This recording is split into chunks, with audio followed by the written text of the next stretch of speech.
Guys, Bhopal में future war से निपटने के लिए एक ब्लूप्रिंट जो है वो रेडी हो रहा है। 1 अप्रैल 2023 को हमारी इंडियन आर्मी, इंडियन नेवी और इंडियन एयरफोर्स तीनों की तीनों जो है वो भोपाल के शौर्य स्मारक में जो है वो अवेलेबल होंगी। हमारे ऑनरेबल प्राइम मिनिस्टर भी वहां पर अवेलेबल होंगे और आम जनता भी यहां पर जाकर विजिट कर सकती है, जैसे कि हमारी आर्मी के टैंक्स वगैरह जो है वो देख सकती हैं और काफी सारे आर्मी जो हमारी लेटेस्ट वेपन्स का उपयोग करती है उसका प्रदर्शन यहाँ पर जो है वो किया जाएगा।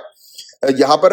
जनरल अनिल चौहान जो हमारे सीडीएस हैं वो अवेलेबल होंगे, मनोज पांडे जो हम लोग को इंडियन आर्मी के चीफ देखने को मिलते हैं वो अवेलेबल होंगे, आर हरि कुमार जो हमारी इंडियन नेवी के चीफ है वो यहाँ पर होंगे और वी आर चौधरी वायुसेना के प्रमुख यानी कि एयरफोर्स के प्रमुख यहाँ पर यानी कि चीफ यहाँ पर अवेलेबल होंगे। तो बहुत ही शानदार ये प्रदर्शन होने वाला है। जो भी लोग इस प्रदर्शन को जाकर देखना चाहते हैं भोपाल में आप जा सकते हैं। और चलिए अब इसकी डिटेल रिपोर्ट के बारे में जो है वो हम लोग चर्चा करें कि क्या क्या चीजें यहाँ पर होने वाली हैं। तो बताया जा रहा है कि तीनों सेना की रणनीति बनाने के लिए यानी कि तीनों सेनाओं के प्लान बनाने के लिए यानी कि Indian army, Indian navy, Indian air force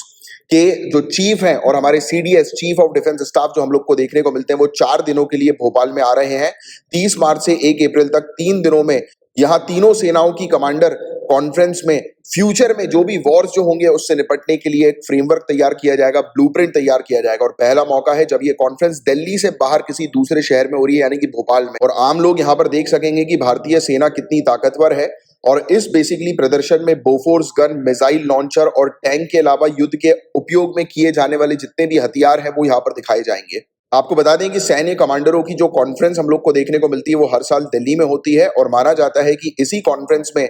ये डिसाइड होता है कि हमारी सेना किस तरह से तैयारी करेगी आने वाले समय में वॉर से निपटने के लिए। और आपको बताया कि ग्लोबल लेवल पर हम लोग को देखने को मिल रहा है कि रूस और यूक्रेन के बीच में जो वॉर चल रहा है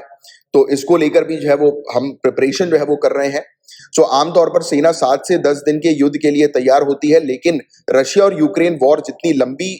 मतलब ड्यूरेशन से चल रहा है, जैसे कि आप लोग सभी लोग जानते हैं कि काफी महीनों से ये वॉर हम लोग को देखने को मिल रहा है, इसने हमें नए सिरे से एक रणनीति बनाने के लिए जो है वो फोर्स कर दिया है कि हम लोग को एक ऐसी रणनीति बनानी चाहिए कि जिससे कि लॉन्ग टर्म तक अगर वॉर होता है तो उसमें भी जो है वो हम खड़े रहे, डटे रहे। एक बड़ा इशू हमारे सामने ये है कि हमारे अगर एयरफोर्स की बात करें तो विमान जो है हमारे काफी पुराने हैं, तो इस पर जो है वो चिंता व्यक्त की जा रही है कि हम लोग को जो है वो और तेजी से नए विमान जो है वो बनाने की आवश्यकता है। और चाइना से भी हम लोग को खतरा है ड्रोन हमले का, तो इस पर भी जो है वो बातचीत जो है वो की जाएगी इस कॉन्फ्रेंस के दौरान। तो जब ये कॉन्फ्रेंस होगी तब इस पर हम लोग और डिटेल में जो है वो चर्चा करेंगे। और अभी तक आपने अगर चैनल को सब्सक्राइब नहीं किया है तो सब्सक्राइब कर लीजिए। इन्फॉर्मेशन अगर आपको अच्छी लगी हो तो लाइक का बटन जरूर हिट करिएगा, शेयर जरूर करिएगा।